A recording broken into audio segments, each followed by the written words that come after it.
নমস্কার,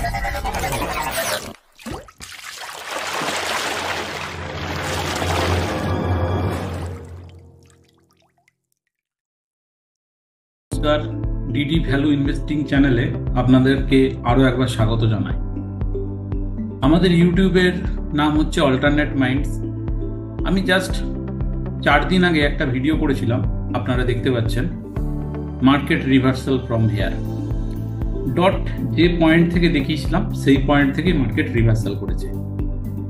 হ্যাঁ, এরকমটা নয় যে আমি বলবো মার্কেট রিভার্সাল হয়ে যাবে, এরকম কিছু ব্যাপার নেই। কিছু লজিক ছিল, সেই লজিকগুলো আমার চোখে এসেছিল, লক্ষ্য করেছিলাম, তো সেই অনুযায়ী একটা ভিডিও বানিয়েছিলাম এবং আমার কেন মনে হয়েছিল মার্কেট এখান থেকে রিভার্সাল হবে সেই লজিকগুলো ব্যাখ্যা করা আছে। আপনারা আমাদের অল্টারনেট মাইন্ডস চ্যানেলে যে এই ভিডিওটা একবার দেখে নিতে পারেন, তাহলে দেখতে পাবেন যে নিফটি এই পয়েন্ট থেকে রিভার্সাল করছে। তো আজকে 26 তারিখ, এখন বাজছে সকাল 10টা 18, মার্কেট চলছে। লাইভ মার্কেটে এই ভিডিওটা করার চেষ্টা করছি। তো নিফটি আমরা জাস্ট এই পয়েন্ট থেকে বলেছিলাম ব্যাক করবে এবং এখান থেকে ব্যাক করেছে। তারপরের দিনে একটা বুলিশ মারুবুজু ক্যান্ডেল হয়েছে, এখানে একটা ডোজি হয়েছে। আজকে মার্কেট চলছে, মার্কেট গ্যাপ আপ হয়েছিল কিন্তু একটু ডাউন হয়েছে। তো ডাউন হওয়ার রিজন আছে, দেখা যাক কি হয় লাস্ট পর্যন্ত।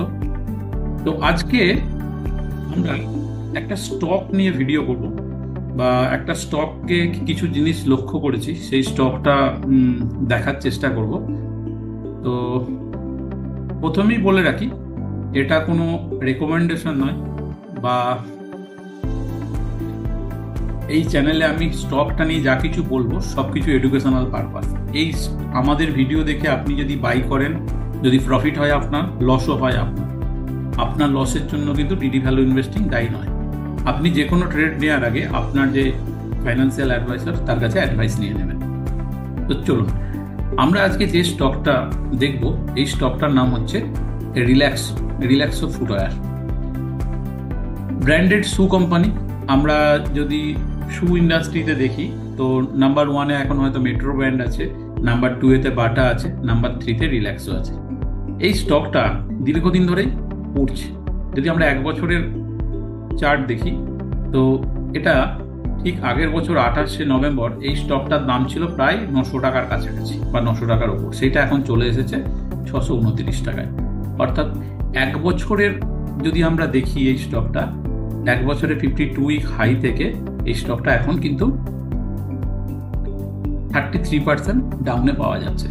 আর আমরা যদি অল ওভার দেখি, এই লাইফ টাইম হাই দেখি, তো লাইফ টাইম হাই থেকে আমরা দেখতে পাচ্ছি যে এই স্টকটা অনেকটাই ডাউন হয়েছে।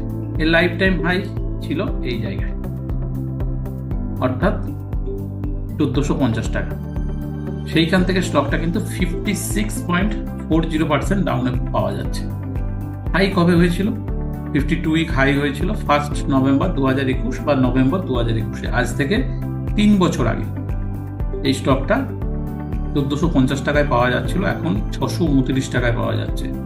629 টাকা দামটা কবে টাচ করেছিল? 629 টাকা দামটা টাচ করেছিল ডিসেম্বর 2019, অর্থাৎ লকডাউনের আগে।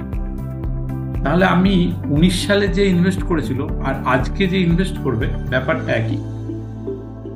5 বছরের আগের দামে স্টকটা পাওয়া যাচ্ছে। আচ্ছা, স্টকটার ফান্ডামেন্টাল কেমন, বা স্টকটা কি এই 5 বছরে কোনো প্রফিট করেনি বা লস করেছে, যার জন্য কি এই স্টকটা এই অবস্থায় আছে? তো দেখুন, স্টকের ফান্ডামেন্টাল চেক করতে গেলে আমরা সাধারণত যে অ্যাপটা ইউজ করি সেটা হচ্ছে স্ক্রিনার। তো স্ক্রিনারে আমরা যদি রিল্যাক্সোকে দেখি, প্রথমেই আমরা যদি এর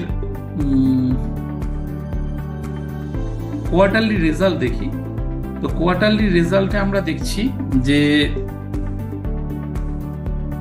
আগের কোয়ার্টারের থেকে একটু সেলস কম হয়েছে। আগের কোয়ার্টারে 748 কোটি টাকার সেল ছিল, এবারে 680 কোটি টাকার সেলস আছে। তো প্রফিটও একটু কম হয়েছে, 44 কোটি টাকা প্রফিট ছিল, 37 কোটি টাকা প্রফিট। তো আমরা যদি এর ইয়ারলি রেজাল্ট দেখি, আমরা তো 5 বছরের কম দামে পাওয়া যাচ্ছে। মার্চ 2019-এ বা 19 সালে এর টোটাল সেলস ছিল 2292 কোটি টাকা। মার্চ 2024-এ সেলস হচ্ছে 2900 কোটি টাকা। তো সেলস বেড়েছে, প্রফিট প্রফিট খুব একটা বাড়েনি, 175 ছিল 200 কোটি, মোটামুটি একই আছে, প্রফিট সেরকমভাবে বাড়েনি। বাট আমরা যদি কোম্পানির ব্যালেন্স শিট দেখি, ব্যালেন্স শিটে আমরা দেখছি রিজার্ভ অর্থাৎ কোম্পানির নিজের টাকা 2019-এ 1000 কোটি বা 1100 কোটি টাকার মতো কোম্পানির রিজার্ভ ছিল। এই মুহূর্তে কিন্তু কোম্পানির ব্যাংক অ্যাকাউন্টে প্রায় 2000 কোটি টাকা, তাহলে রিজার্ভ ডবল হয়ে গেছে। ফিক্সড অ্যাসেট যদি দেখি, 2019-এ ফিক্সড অ্যাসেট ছিল 848 কোটি টাকা, এখন কিন্তু 1364 কোটি টাকার ফিক্সড অ্যাসেট, অর্থাৎ কোম্পানির কিন্তু অবস্থা ডবল হয়ে গেছে আর স্টকটা হাফ দামে পাওয়া যাচ্ছে। আমরা যদি ইনভেস্টর দেখি যে কোম্পানিতে ইনভেস্টর কারা, তো আমরা প্রথমেই দেখতে পাচ্ছি প্রোমোটারের কাছে 71% শেয়ার আছে, যেটা 70% ছিল, সেটা বেড়ে 71% হয়েছে, অর্থাৎ প্রোমোটাররা নিজেদের শেয়ার বাড়িয়েছে। এফআইদের শেয়ার মোটামুটি সমানই আছে, 3% ছিল, 3%ই আছে। ডিআইরা কিছু স্টেক বাড়িয়েছে, 7% ছিল, 9.98 বা 10% এটা বলা যেতে পারে, তাহলে ডিআইরা বাড়িয়েছে। আর রিটেলার বা পাবলিকের কাছে কি অবস্থা, 18%, 19% শেয়ারটা পাবলিকের কাছে ছিল, এই মুহূর্তে 15%, অর্থাৎ পাবলিক বা রিটেল পাবলিকরা এই মুহূর্তে শেয়ারটা থেকে বেরিয়ে যাচ্ছে, কারণ দীর্ঘদিন শেয়ারটা বাড়েনি। তো আমার মনে হচ্ছে যে এইগুলো ভালো লক্ষণ, এই যে কোম্পানির ফিক্সড অ্যাসেট বেড়েছে, কোম্পানির ব্যাংকের টাকা বেড়েছে, বা রিটেল পাবলিকদের কাছ থেকে স্টেক কমে যাচ্ছে, এইগুলো ভালো লক্ষণ এবং স্টকটা আগামী দিনে খুব ভালো রিটার্ন দিতে পারে। আমরা যদি এর চার্ট দেখি, এর চার্টেতে আমরা দেখতে পাচ্ছি যে আমরা যদি 5 বছরের চার্ট দেখি, 5 বছরে দেখছি যে এই স্টকটা প্রায় 5 বছরের লোয়ের কাছাকাছি রান করছে, অর্থাৎ লকডাউনের সময় যেই জায়গায় এসে গেছিল স্টকটা, সেইটা এসেছে। রিল্যাক্সো ফুটওয়্যার একটা ভালো ব্র্যান্ড, এবং যে সমস্ত কমোডিটিগুলো ছাড়া আমাদের চলে না, সেই সমস্ত কমোডিটিগুলো থেকে সেই সমস্ত কমোডিটিগুলোর মধ্যে এটা বিলং করে, ঠিক আছে।